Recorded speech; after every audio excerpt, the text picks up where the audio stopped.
പെരിങ്ങോട്ടുകര കിഴക്കുമുറി വേളേക്കാട്ട് മേച്ചേരി തമ്പുരാൻ ശ്രീ ഭദ്രകാളി വിഷ്ണുമയ ക്ഷേത്രത്തിൽ വ്യാഴാഴ്ച ആയില്യം പൂജ നടത്തി. രാവിലെ നിർമ്മാല്യ ദർശനം, അഭിഷേകം, വിശേഷാൽ പൂജകൾ എന്നിവ നടന്നു. തുടർന്ന് ആയില്യപൂജ, പാലന്നൂറ് സമർപ്പണം, വിശേഷാൽ സർപ്പപൂജകൾ എന്നിവയുണ്ടായി.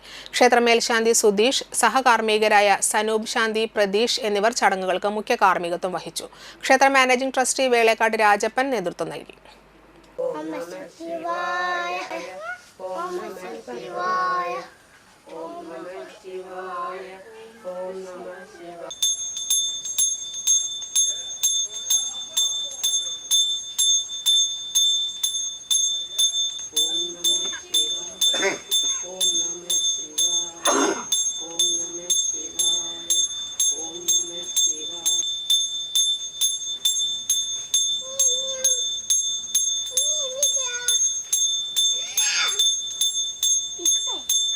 Bukan lah,